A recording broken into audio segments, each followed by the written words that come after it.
What up, it's your girl Catalina Perez, and you are tuned into the OTS project.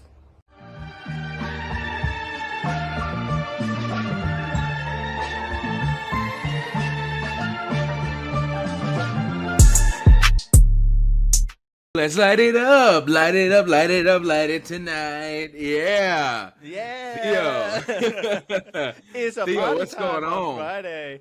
Yes, sir. Shit, WWE Shop really fucked up. That's all I know. Oh. Yeah. That's all I know. Yeah. God, how do you fumble the bag that badly? Amen. It is a great week. I am officially, as of yesterday, off of my overtime schedule. I'm back to normal hours, giving me a little more energy, giving me a little more time to do things, watch stuff. I haven't watched Peacemaker yet. I plan to do that sometime in this next week. I have been busy. I've been busy watching Wednesday, man. I'm a huge Wednesday fan. They just released part 2 of season 2, I think a day or two ago, and it's incredible. Fucking shout out to Jenna Ortega, Emma Myers, bro. They are incredible fucking actresses, bro. This show has been amazing, and they have been at the very center of it the entire time. It's been incredible. I've been very much so enjoying watching that. But, it looks like AJ Lee is going to be coming back. We'll probably talk about it a little bit more deeper into the pod, but obviously a lot of excitement about that. But how you been doing this week? What have you been up to? I've been chilling, been hanging out, been doing Kyle Bridger things. I have watched Peacemaker, man. It's so good. It is legendary at this point. I did also watch Wednesday, so that was fun. We'll dive in since we can't talk about Peacemaker. We could talk about Wednesday a little bit in our kind of news discussion area. But yeah, so I did watch the second half of Wednesday. When it comes to video games, I have been playing. So I told everybody last week that I kind of almost unintentionally finished Batman Arkham Asylum. So I have been playing Arkham City a little bit. So that's a little bit of what I've been playing. But I also have been playing Fallout 4. We were playing Fallout 76 for a little bit, and not that I've done everything because there is a million things to do, but quest-wise, I have kind of done everything. So I'm kind of like, I want more, you know what I'm saying? So I was like, let me dive into Fallout 4. And I've never I never finished Fallout 4. I know how it ends, and I know the story, but I had never finished it. Even though, ironically, I remember when the game came out. This is 2015 or something like that when this game came out.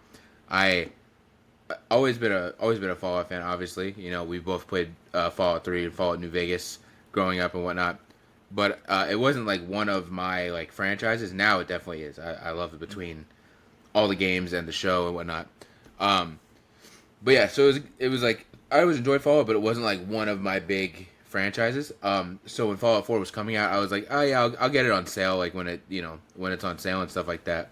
And then I think I saw that my local GameStop, the GameStop where the Toys R Us used to be and stuff like that in that shopping center. Right. Yeah. They were doing a midnight release. They posted something because I think they had a Facebook page for that specific location or some shit. They were doing a midnight release for the game, and I don't believe I had ever done a midnight release for any game. So I was kind of getting some FOMO and stuff like that. So I remember my dad came home and whatnot, and it was 10:30 at night, and I was like, "Hey man, you wanna go to GameStop?" And he was like, "No, dude, not classic dad." He was already in his nothing but underwear, chilling in bed on his computer, in his computer and stuff like that. And he was like, "No, dude, not really. I'm kind of tired." And I'm like, "Oh, come on, man." So I convinced him to go at midnight to GameStop. And then I was probably 15 at that time, didn't have any money. He thought I had money to pay for this game, so we get up to the thing, and I'm like, "All right, Dad, can you pay for this?" And he was like, dude, he was so pissed. Reasonably so. That was kind of fucked up of me. Because he was like, dude, you dragged me out of bed, and you didn't even have $60 fucking to pay for this game. You're making me pay for it. But I think when it came out around kind of Christmas time and stuff like that, so it ended up being one of my Christmas presents. But I ended up staying up till 3 in the morning playing that game that night because obviously I was way too excited to just go back home and go to sleep. So out of all that, I have never finished Fallout 4. 'Cause I think I played it for a while and then I forgot about it. A few years ago I tried to play it again and kind of forgot about it. And I've never played Fallout 4 with mods. So I installed a bunch of crazy ass mods onto my save file here, and it has been one hell of a ride. I have a gun called the Death Gun, and it's just a pistol that just one shots every single thing in the game. Like the what the hell is the Swan dude or whatever, that gigantic monster that's like in the lake? Oh, is it not just called like the Swan like monster? Something like that. It's called like Grafton? Swan or something like that. I can't remember No, what it's called. his name is literally just like Swan, I think. But it's Yeah. like this Swan thing that's like outside of Diamond City. Yeah, I stumbled upon that guy, literally one shotted him. It was insane. It was insane. So I'm having a good time playing through Fallout 4, and yeah, playing a little bit of Arkham City as well. So that's mainly what I've been up to. I'm very excited for you to play Arkham City. That's probably my favorite of the Arkham games. I really like that one a lot. Yeah, I saw. I don't know anything about it.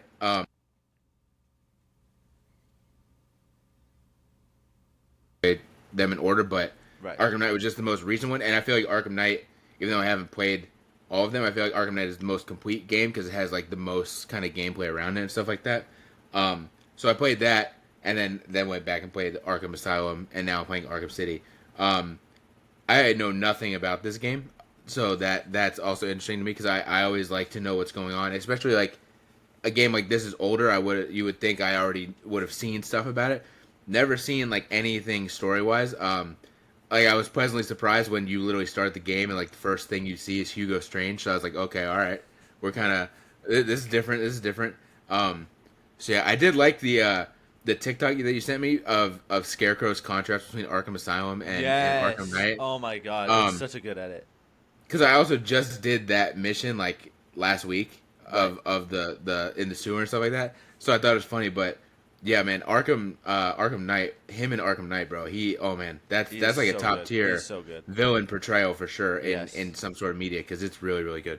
Absolutely. But yeah, I'm excited to keep playing Arkham City and figure out the story here. I do want to say though, as we kind of go into our song of the week here, my song of the week, I gotta remember the name, but it is actually ironically a song from Arkham City, which sounds weird, but let me find it. It's called. I don't think it's actually in Arkham City. It was like a tie-in song that they just released to promote okay, Arkham like, for City. promotional stuff. Yeah, got it. Right, but it's not actually in the game. But it's "Mercenary" by Panic at the Disco. It's a great Okay, song. Okay. But the thing is, it's not released anywhere. Like it's not on Spotify or YouTube Music as like a song. Right. So that's the perk about having YouTube Music. If you guys have Spotify and not YouTube Music, I always suggest you switch over. Is that you could still like I have it on my YouTube Music as like a YouTube video, but it plays as a normal song, and I can add it to playlists and things like that. So that's gonna be my song of the week is "Mercenary" by Panic at the Disco from Arkham City, or from the promotion of Arkham City. That's how I feel. Like that song about one of the Ink Spots songs. It's All Over But the Crying is like my favorite song of like any song in all of the Fallout games. It's not on Spotify at all. I have to literally go onto YouTube Music and like play that from there because it's the only place I can realistically find this song and put it on a playlist. But yeah, what are you gonna do? My song of the week is going to be "Small Fragile Hearts" by Victor Lundberg. This is for the ones that know about this 1,000 player civilization video that has been going crazy over the past month by Ish. I think I sent you some stuff about it. It is one of the best YouTube videos I've seen in a hot minute. It is 2.5 hours long and it is fucking incredible. It is an incredible story. Everybody involved in that project did such an incredible job, and this is like the credit song, I guess you could say, where it's like a happy ending sort of thing. But it's such an incredible song, such an incredible video. I highly recommend everybody watch it. It's so good. But this song is also very good. I've been singing along to it in the car for like the past week. It's just stuck in my head, and I've very much so been enjoying it. Okay, so before we get into our news and schedule, which this may be a long kind of news episode, so anybody watching, I apologize, but I wanted to kind of implement some new things. So we have this blind rank thing that honestly is really for kind of TikTok and to try and push stuff through TikTok, but it also I think adds to the whole episode and will be very good. And we have another kind of new kind of segment. We're gonna call the OTS Showcase because obviously OTS Project is the overall name of what we're doing here. And the whole purpose of that was through pro wrestling, but now I've kind of figured it's through anything really, pro wrestling or podcasting or anything like that. It's to kind of take talent out of the shadows and into the spotlight. And I don't think we've done a very good job of that. So I want to at least do something to kind of add into that. So each week, as we do our news episode, we are going to spotlight someone or something that we noticed throughout the week that, is kind of doing really cool work, really cool stuff that may not be, we're not going to do an OTS showcase and talking about James Gunn. James Gunn doesn't need us to talk about James Gunn. We're going to be talking about, underrated wrestlers or musicians or things like that we've noticed. So I think perfectly to start off our OTS showcase, we start off with the founding father of OTS Project, with Mr. Elias AK-47 Roman. He is who helped me kind of bring this together and come up with this. So I feel like it's appropriate we talk about him because he is very underutilized. He's obviously a professional wrestler. And this poor kid, I don't know what it is, man. This poor kid can't get a booking to save his life. I don't know what it is. He goes to shows when he can. He's pretty busy between real life stuff with his girlfriend and with work and whatnot. But when he's free, he tries to go to shows to kind of help out and be a good hand and try and get, an opportunity on like a pre-show and stuff like that. And for some reason, this poor kid cannot get a booking outside of like the establishment, which I'm very grateful for the establishment booking us and him now on his own. But when it comes to other like Florida wrestling promotions, I don't know what it is. This poor kid cannot get a damn opportunity, and I think he's a very underrated wrestler. I think he's a great wrestler. He's got a great head on his shoulders. He's very positive. He's very, helpful and things like that. So that's going to be our showcase is kind of a founding father here at the OTS Project is Mr. Elias AK-47 Roman for our first OTS showcase. Please book him if you're listening. If you're a promoter in Florida. Book this kid. He's so good. If you're a promoter in Florida or outside of Florida, please book this kid. Give him an opportunity. He, again, is very positive. He will do as you ask. He's very respectful. That's how he was raised, to be very respectful, very kind, and very, good. And he delivers in the ring. He's got a very interesting moveset, as well as very good at talking. He really never needed me because talking is, one of his strong points. So, he never needed a manager. It was more just because we're friends and we wanted to do this together. But when I was with him, or when I am with him, because sometimes I still do shows with him, it's not because he needs me with him. He is an incredible talker, and he's great at crowd work, which I think is something he already knew, but I think it's something I kind of instilled in him a little bit more, is nobody works the damn crowd, especially WB. I understand because WB is a TV product and whatnot, so they have to focus on the cameras and whatnot. But on the indies, I think people take that too literally, but the indies is not a TV product, and yes, you may be recording, and you should work towards cameras, of course, but you should really work towards the people that paid to be there. So he is very good at that. He will call anybody out, and he is very, very witty, as well as I, very witty with coming up with something insulting off the top of her head to say. So, yes, please book this kid, because he's really good. Absolutely. But yeah, so now we have this little blind rank thing that, again, I do want to specify. We're doing this to kind of have a TikTok clip of it, but I think it does bring a cool little addition to the actual news episodes every week.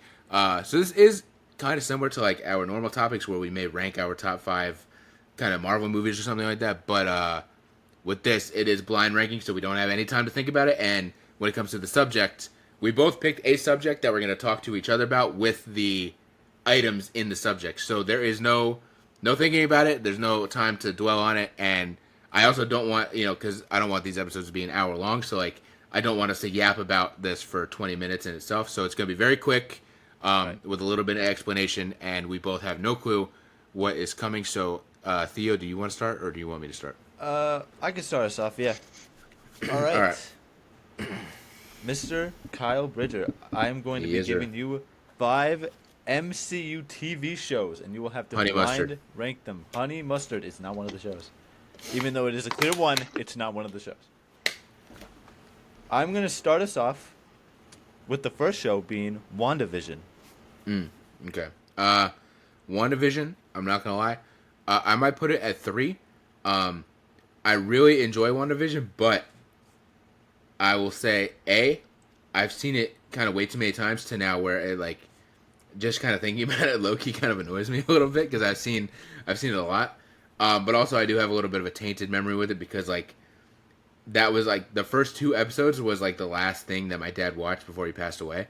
And then subsequently the rest of the season, well, not the whole rest of the season, but a good majority of the season, I ended up watching either from a hospital bed or at home, but I was on like an oxygen tank, so it does have like a kind of shitty connotation, right. as well as seeing it too many times. So I was already out of my mind, all fucked up watching it. But then like I would watch it, and then at some point, so I would watch it. Obviously, Grace was home because of the funeral and stuff like that. So I remember when a new episode would come out, it was like I would watch it, and then I would watch it again with Grace, and then a couple months later, my mom was getting an MCU, so I had to watch it all over again with my mother. So I saw like every episode 3 times within like a month and a half span. So yeah, it does. I get a little like a little bit of vomit in my throat when I think about WandaVision, low-key. But it's a really good show. I do really enjoy it. So yeah, number 3. All right. The next show is going to be Daredevil Born Again. Ooh, all right. Damn, it gets hard. I think I'm gonna put it. I want to put it at 1, but I think I'm gonna put it at 2 because I feel like you're gonna hit me with something that has to be like at 1. So I'm gonna put Daredevil Born Again at 2. Great show. I do think the original show is better than Daredevil Born Again, but I really did enjoy Daredevil Born Again, and I'm excited for season 2. All right. Very good show. I agree. The next show is going to be Loki. All right, so that's my number 1. Oh man, yeah, no question about it. That's the best one. I actually even saw so I saw the Escape Pod podcast talking about. There was a clip I saw where they were talking about what's like 5 things. If the last MCU project you watched was Endgame, what are 5 things that you need to watch that have come out since? And they were debating if Loki is on that list. I fully think Loki is on that list, even though say so. Yeah. the Kang stuff is like no longer a thing. It's still just such a great show, but also we know Loki is going to be in like Doomsday. So if you're somebody that watched Endgame and then didn't watch anything, but they want to watch Doomsday, I do feel like the story with him and the time and the tree and all that stuff is going to play an important role in Doomsday. So I do think that that's like one of the 5 that you would need to watch for sure. All right. The next show is going to be She-Hulk, Attorney at Law. Ooh, all right. I actually really, really, really enjoy She-Hulk. I thought it was a great show. But I think I may put it at 5 just because I think there's still some shows that I enjoy more. So honestly, the only show that would be in number 5 that you could hit me with would be Secret Invasion. That show fucking sucked. That's like the only show I don't like. But She-Hulk I really did like, but again, I think there's more I like, so I would put She-Hulk at 5. All right, that was a bit of a good call on your part to put She-Hulk at 5 because the last show I was going to give you was Moon Knight. Of course. See, I had a feeling. And honestly, if I had the time and stuff like that, Moon Knight would be at 2, and I would drop WandaVision down. But I will put Moon Knight at 4. Yeah, I think Moon Knight's incredible. That's one of my favorite shows. I have a poster of it somewhere in here. Oscar Isaac is great. Moon Knight is just one of my favorite characters. Even as like a kid, Moon Knight was always like a character that appealed to me. And yeah, it's still one of my favorite characters. So yeah, I don't remember what was 3. 3 was WandaVision. 2 was Dare. Okay, yeah, I got it. Yeah. Yeah. So if I had the time, I would go Loki, Moon Knight, Daredevil, WandaVision, She-Hulk. That would be my list. But in this case, I'm still happy with it. I think yeah, Loki at 1, great. Daredevil is also great. WandaVision is great, but it does have a little tainted memory. Moon Knight I loved, even though there seems to be a lot of people that didn't care for that show. But I enjoyed all of it except the finale. I thought the finale was definitely a big letdown.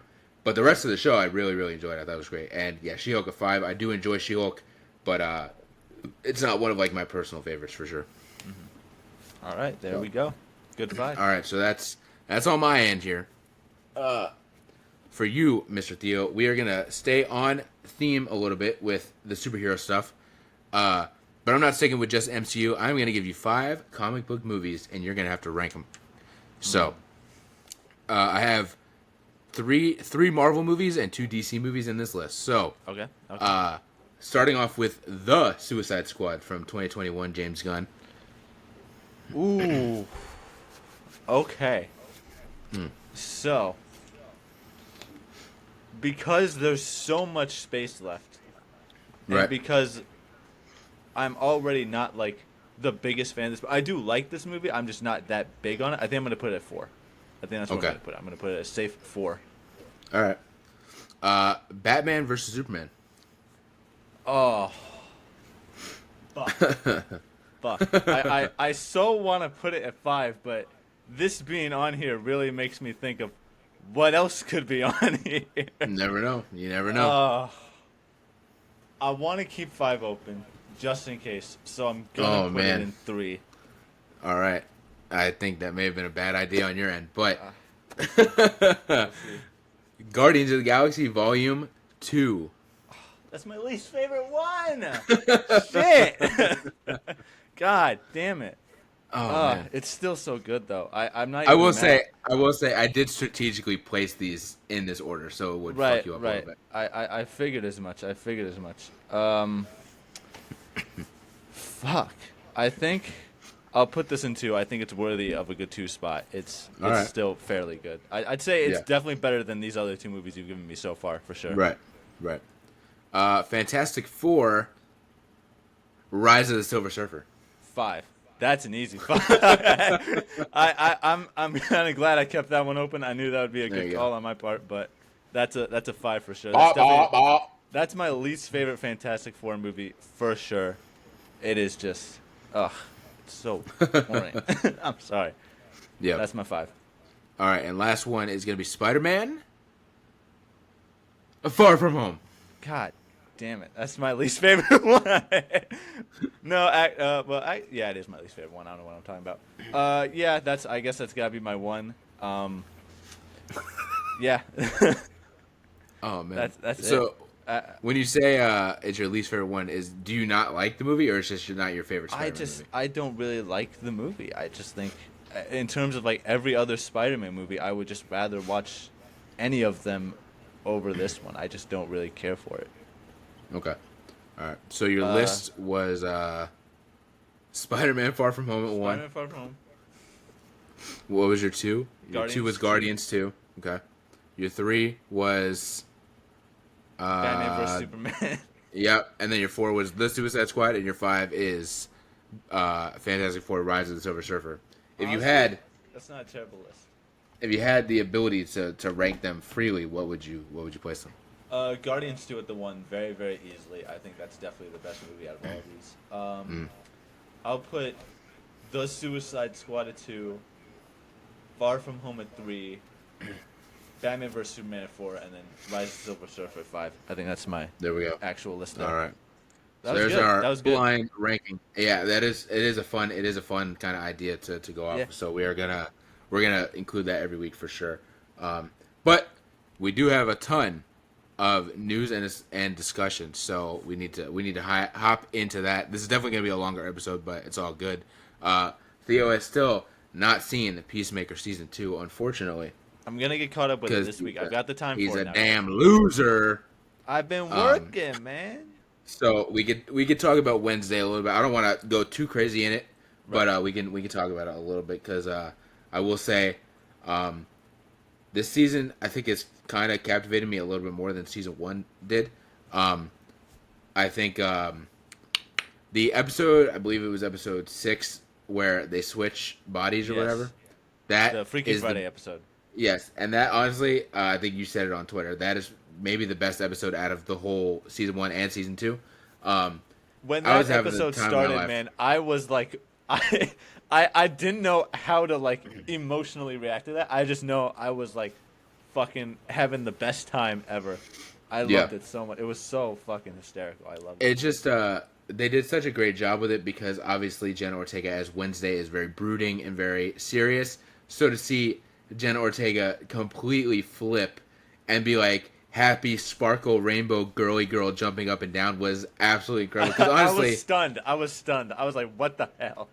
because I think it's also too like her. It's not even just Wednesday. It's just her in general. Like she plays a lot of darker characters and like her personality. Even she seems very friendly and very cool, but she does seem like she has like a darkness to her a little bit. I don't want to say a darkness, but like a broodingness to her a little bit, just in the Jenna Ortega, personality. So to see her, when you see her on a red carpet and she's like, in a dark look or whatever, just seeing her in general doing something that clearly that's not who Jenna Ortega is, you know what I'm saying, on the day-to-day basis was great. And it shows how great of an actor she is that she pulled it off flawlessly. Yes.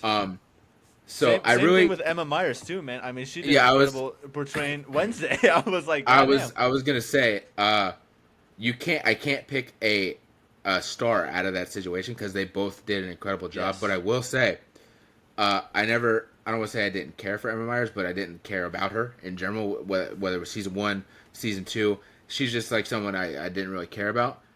That made me kind of care about her as an actor for sure, because and the dance that they do in like the ball, her and the other girl, that also I was like, holy shit, that was very good. Yeah, they killed it. I saw like an interview yesterday where she was talking about how I guess both her and the other girl come from a dance background, so I guess it's not too surprising that they were able to do that. But in general though, it was like that was a really good like choreographed dance for sure. So my breakout star of season 2 may be Emma Myers, because I think she did a really good job, and I think she's more of a like last season, the first season, she seemed kind of like a side character. Here, she seems more of like a main character, especially towards the end and stuff like that. So yeah, but also seeing Jenna Ortega completely flip was also great. Her doing like TikTok dances on top of a statue and shit was like absolutely hilarious. Yep. I mean, the whole cast in general, I think, did a very good job. There wasn't anybody that was like, dang, I didn't really like or dislike their character all that much. I was just like, I'm just like, give everyone their flowers for this stuff, bro. It's been an incredible season. I've been enjoying everybody's performance. I will say, Lady Gaga, she from the jump, the moment she was announced, they have been hyping up who Lady Gaga is gonna be and what role she's gonna take in this show. For her to just basically be a ghost of a legendary teacher that is in one scene of the show. So I have a theory, because I saw a while ago like a kind of rumor that she wasn't actually playing that teacher, that she was playing like Wednesday's aunt. And even during the press for Wednesday season 2, somebody asked Jenna Ortega about that, and they said, because I think on the Wednesday account or whatever, they did say like Lady Gaga is playing whatever the hell that teacher's name is, right? So it was like a confirmed thing at some point. And somebody, I guess Jenna Ortega never saw that tweet or something like that. Somebody asked her in like the press junket, like, "Oh, this is who Lady Gaga is playing?" And Jenna Ortega was maybe she was joking, but if she was joking, she was very great at like a deadpan joke, because she very seriously was like, "Well, that's interesting because that's not who she's playing at all." So it is interesting, and we do see in the end of the show that Wednesday's grandmother goes and it's revealed that she's like keeping Wednesday's aunt like locked up in this room. So part of me does think that is Lady Gaga, and that the scene of her in the whatever may have been some sort of trick or something that they played. You know what I'm saying? I don't know, because I don't know the whole Wednesday like lore, but like my thought, I'm like, it seems like a real waste to bring in Lady Gaga and to hype up that Lady Gaga's in the show just for one scene. So I'm like, maybe this was some sort of trick that the grandmother was playing, and that maybe she isn't playing that teacher. She was just putting on a ruse, and then next season it's revealed that Lady Gaga is actually that character that we saw then. Because we never see that character's face at the end. We just see a blonde woman, which Lady Gaga is blonde, with the hair all in her face. So that's my theory, is that maybe it was like some sort of rouge that was all part of like the grandmother's plan, and that Lady Gaga is maybe having a bigger role as the aunt that is like crazy. It's not a bad theory. It's not bad. I can get behind that. I mean, if not, I just feel like it's a very big waste to bring in Lady Gaga just for her to shoot one scene, So that's just my thoughts on that. But is there anything else you want to add before we move on? No. I do. I am very excited for season 3. I can't wait to see what they do. I really want to see how they solve this Enid situation now that she's like a full werewolf all the time. Spoilers. Yeah. But I'm very excited to see what they do with that. I might have us go a little bit faster because I do have to leave in like a half hour. But Oh, all right. So quickly, let's get to it. Let's get to it. Mortal Kombat 2 has been pushed, delayed to May 15th. So that's a real quick thing. The next thing, though, I'm going to skip. We'll kind of save that for last a little bit. Yeah. There has been an official announcement that Call of Duty is getting a movie by Paramount Pictures. I'm very excited for that. We both grew up watching playing Call of Duty. My bad. So I'm very intrigued to see what they do. What storyline are they going to take? Are they going to go down the Modern Warfare path or the Black Ops path? What characters? I hope Frank Woods is in the movie. He's like the main character of Call of Duty at this point. Right. But like, is Ghost gonna show up? You know what I'm saying? Is Shepard and all that shit. So that's really cool. The Batman 2 is going to officially start filming this April. So obviously super excited about that. Clayface has been filming, and I think I sent you a few set photos. This shit's looking whacked. It's been looking whacked, man. It is a. They said it's a horror movie, but it's not a normal horror movie. It's like a body horror kind of movie. And we did see I forgot the actor's name, but we did see the actor playing Clayface having like kind of almost like a Phantom of the Opera, like plastic kind of mask all over his face with blood all over it and stuff like that. So that's going to be very interesting. I'm excited to see what they do. And like a side note is that this somewhat probably shuts down the Battinson rumors because every logo for the GCPD and all that stuff is completely different. Right. But I did see, so there's like a newspaper that's in a newspaper stand, and like most good things, it's not just a generic newspaper. It is a newspaper that they fully kind of made for this.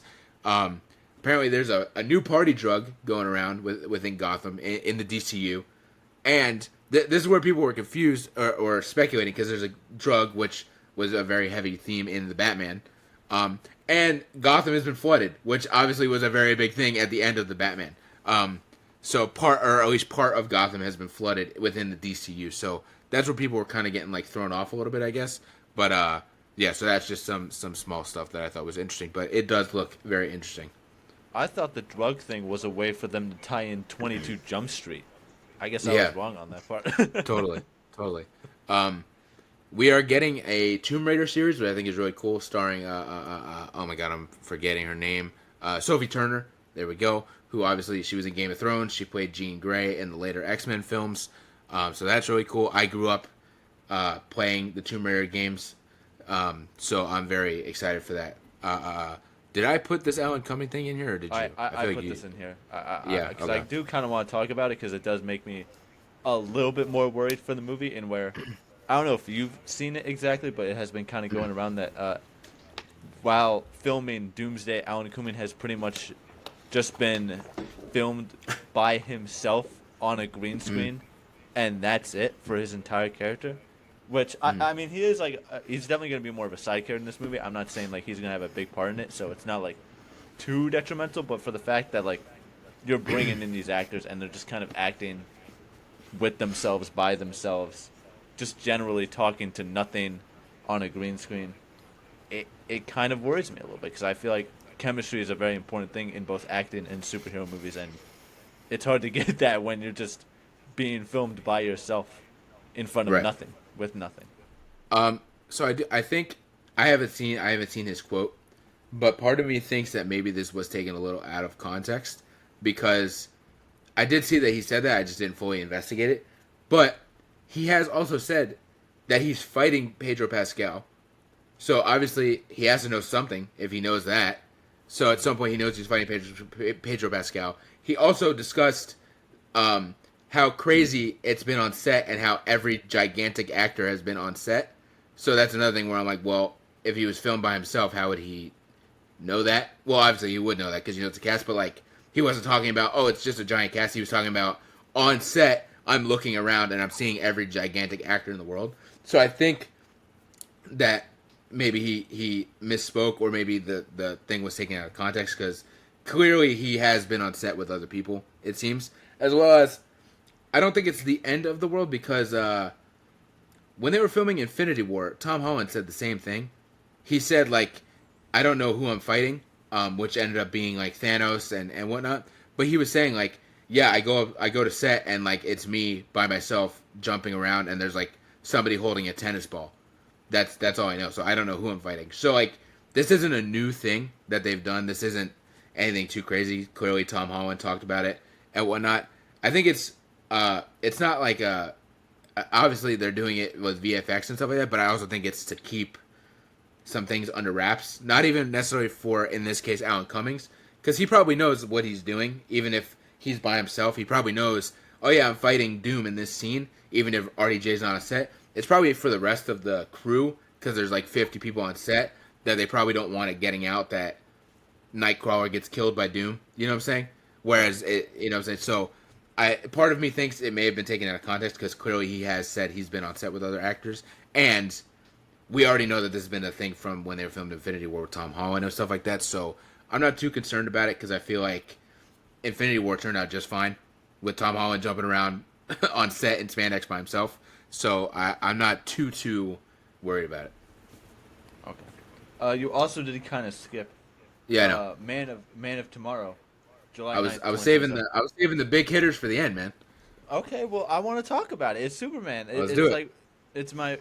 So far it's my favorite movie of the year, and it's finally getting a sequel. And we've been getting some artwork posted by James Gunn of Superman and Lex Luthor finally in the green and purple tech suit that he has, which is great because we've never really seen that in a movie before. But I'm very excited because this has been like my movie of the year, so I'm very excited to see the sequel, especially when it's going to be lining up with things like Batman, Beyond the Spider-Verse, all that stuff. It's going to be great. Yeah, for sure. It's also going to be interesting. This is not the real Superman sequel. James Gunn has said that. It's not called Superman Man of Tomorrow. It is literally just called Man of Tomorrow. All of the photos, there was 3 different art photos that were posted by Corn Sweat, Nicholas Hoult, and James Gunn. All of them had Lex Luthor and Superman next to each other as a team rather than fighting each other, so that clearly is going to be the take that is happening. James Gunn also did post regarding this week's episode of Peacemaker, calling it the prequel series to Man of Tomorrow. So that's an interesting tidbit because I've already seen the rumors. I think Variety was reporting on after they had announced this that it's looking like this movie will be Superman and Lex Luthor teaming up, but Peacemaker and Supergirl and Hawkgirl and Green Lantern or the Lantern Front, like every player. This is like their first Avengers is basically what it seems like it's going to be with, you know, the people between the Superman movie, Creature Commandos, Peacemaker, Lanterns, Supergirl movie, all those characters coming together to have to team up to fight something we don't know yet, but that seems to be the case. It definitely seems like this is their first Avengers. It's going to be Brainiac. That's my guess. It's going to be Brainiac. Yeah, I can finally bring him in. And I feel like I've already seen people. That's like the main front runner of villain for sure. So yeah, we'll leave the AJ Cena thing for next week because that's more of just a discussion thing. But so our last little piece of news that technically has not happened yet, but we're a few short hours away from what's supposed to be happening. Apparently, AJ Lee is returning to the WWE. I'm super excited. I'm literally counting down the damn minutes. She's my favorite female wrestler, so I am counting down the minutes till SmackDown tonight. But yeah, that seems to be the big case here. 10 years to the day that she actually left WWE, had her last match. She's coming back to clearly be at WrestlePalooza, teaming up with her husband CM Punk. Teaming up with CM Punk, her husband, against Seth Rollins and Becky Lynch. A little power couple mixed tag match to see who's the true wrestling it couple. Yeah, I'm super excited. I can't wait. WWE Shop apparently spoiled it, saying that with her return on the way, so is the merchandise. The remaster of the Love Bites t-shirt is going to do crazy numbers. I can already tell you. It's going to be wild. It's going to be wild. Absolutely, yeah. But there's also been a report that that WWE doesn't want this to be a one-off. They do want to continually use her. I don't think she's going to be back for like a full run. I don't see that happening. But I would like to see clearly this match, maybe a Rumble appearance, because that's what everybody would like to see is her. You know, like if she does this match and then kind of rides off into the sunset until January, has a surprise return at the Rumble, and then she's not going to win the Rumble, but then, you know, maybe she has a singles match against Roxanne at WrestleMania. That would be what I want to see, because obviously they're so alike, and then maybe that could be her actual last match, because her last match was like I mean, she was happy with it, and she was ready to go, but she didn't have a very outstanding last match. It was like the Raw after WrestleMania. I was actually there in California, the Raw after WrestleMania 31, and it was like it was like her and Paige and Natalia versus like the Bellas and Naomi. Like it was a very random 6-woman tag match. It wasn't like a real retirement match. So I think her versus Roxanne at like WrestleMania, maybe for the women's IC title or something like that, would be a really good like cap on her career. So hopefully that's what happens. But in general, I am very, very excited, and I cannot wait for SmackDown tonight to hear "Let's light it up, light it up, light it up, light it tonight." I can't wait. Very, very exciting stuff. Definitely one of the first women that I ever got into when first getting into wrestling. So very exciting to see her come back. I would like to see her and Roxanne at WrestleMania. I think that'd be a good way to kind of pass that torch over to Roxanne in a way. Yeah. I think that'd be a good way to do that. But yeah, it's gonna be great. Can't wait. Can't wait. It's one of the few things WWE's getting right here in the past. I swear, man. God damn. There's like this rumor that Brock Lesnar's supposed to be on SmackDown tonight, and everybody's like, "Don't care. Let's light it up, light it up, light it up." That's gonna be so funny if it's a situation where it's like Seth and Becky are in the ring, and CM Punk's on the outside. It's like, well, I've got someone just to fight Becky the Man, and then Brock Lesnar's music. Yeah. I have seen the concern that it's going to be Rhea Ripley. I've seen that as well. I thought that's been hysterical, but definitely realistic. But I also feel like it's not in a way because of like they've been pinpointing this way too much, especially with Punk. Like during Raw, he literally all that shit happens. He says you're gonna regret that, and then they catch up with Punk like a couple of segments later, and he literally goes to Adam Pearce, "Where's SmackDown? Your good old hometown of Chicago." And Punk just like smirks and is like, "Great," and walks away. There's no way you can do that and then be like, and then it's Rhea Ripley. It has to be the person that is his wife that lives in Chicago. There's no way it could be Rhea Ripley. That would make sense. Right. But you're forgetting that's Rhea Ripley. No, it's definitely not. It's definitely not. We got a better chance of it being Chicago's own Cora Jade than it being Rhea Ripley at that point. But yeah, either way, very excited. I can't wait. But yeah, our discussion here is going to be a big one. Honestly, I hate that you are pressed for time because this would be a really, really great topic to really dive into. Right. But we just got to do what we got to do. Batman versus Spider-Man. My bad. I'm thinking about our blind rank there. Batman versus Spider-Man. Who is the true greatest of all time? I picked these two because I just feel like they are primarily like the two faces of their respective brand. You could argue. I hate to interrupt you here or kind of like fact check you, but I feel like I'm the one that kind of wrote this in the what is it, the OneNote where it's like all of our ideas, because it's or was it the bottom? I don't know. I have no. I feel like I could have sworn I wrote this down at the very bottom of the ideas list because I'm pretty sure this is like the only idea I ever came up for our ideas list. Maybe it was either this or it was like their rogues gallery. I can't remember if I specified that or not, but I feel like I don't remember, but I feel like this is a good discussion topic rather than a full podcast itself. But yeah, I feel like they're both the kind of face of their respective brand. They've been pushed to the moon, and they both probably have the most like movie iterations for sure. Yeah. So yeah, I don't have any bias here because I love both of them so much. So I'm not defending anything. I'm just here for the ride. So Theo, I'm gonna let you start. What do you think? So this is definitely very interesting because I feel like if you ask anybody who is like the greatest superhero of all time, these are the two names more than any other that are going to be said. You'll probably get some Supermans, some Iron Man, some Captain America, some whatever, some here, some there, whatever. But these are the two most common names, for sure. And I don't think either of them are really wrong. But I think just because I do have a little bit more of a DC bias, I think I'm going Batman. Okay. I think we're on two sides, two different sides of the same coin here, because I think I would actually go Spider-Man. Right. As I figured, yeah. I think, and it's not a bias thing, because again, Batman is like my favorite as well. But I just think, love Spider-Man, because Spider-Man's also incredible, you know? You fucking liar, you fucking hate Spider-Man. If it's Far From Home, then yeah.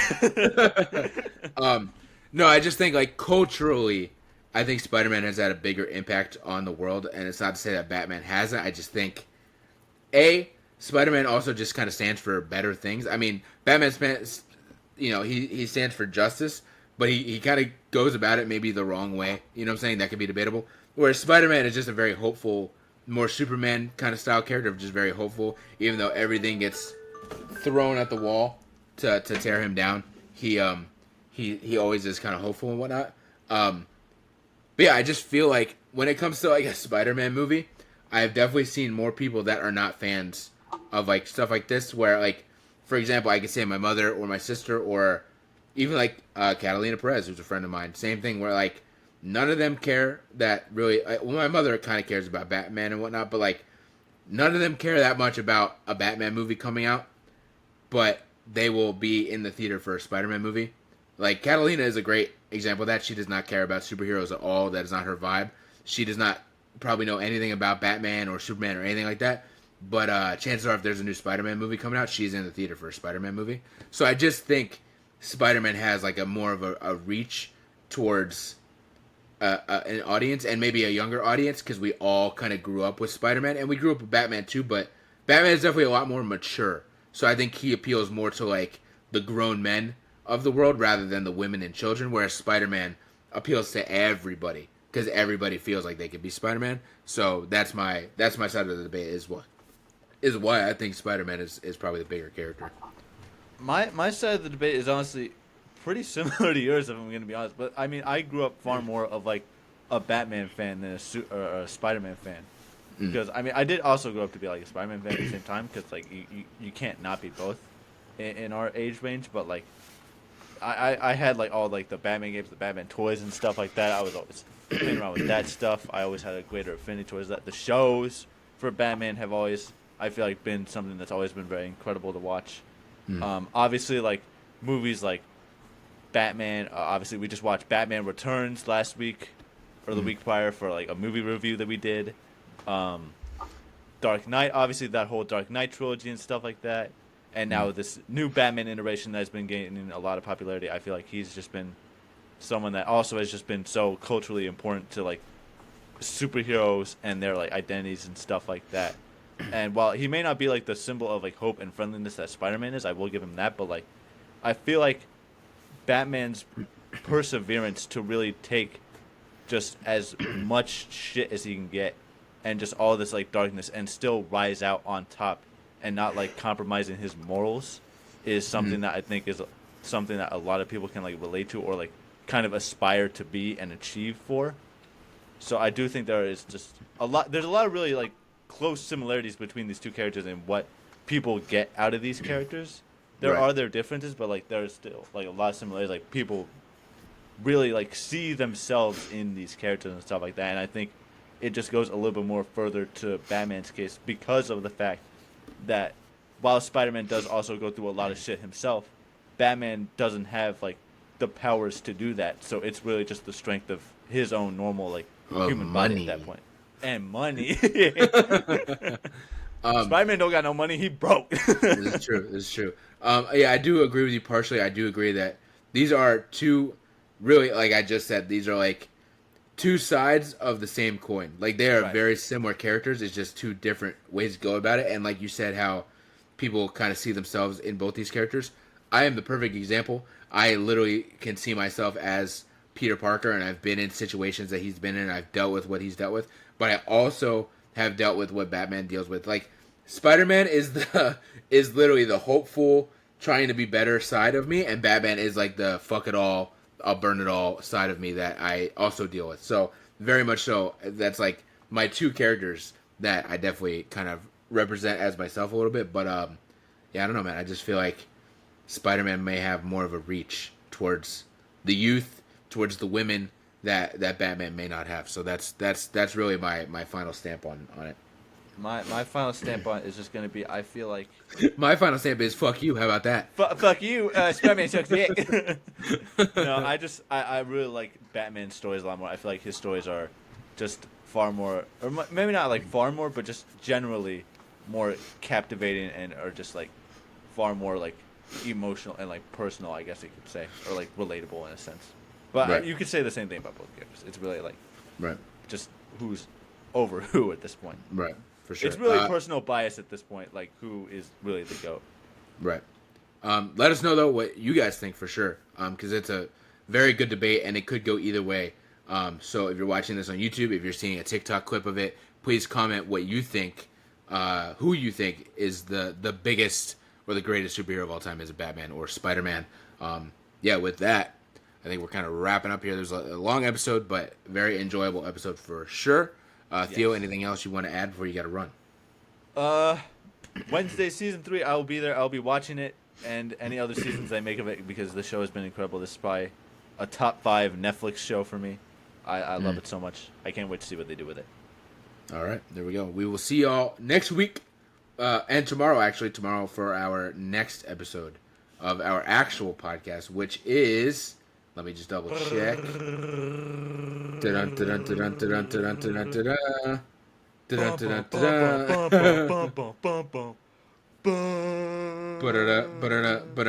It is our Saints Row retrospective. I'm very excited for that to come out. My favorite game franchise of all time. Well, one of, but definitely Saints Row 2, my favorite game of all time. So us talking about that for like an hour is very fun. So check that out tomorrow around 3 p.m. That'll be up. And with that, we will see y'all next week for our next news episode.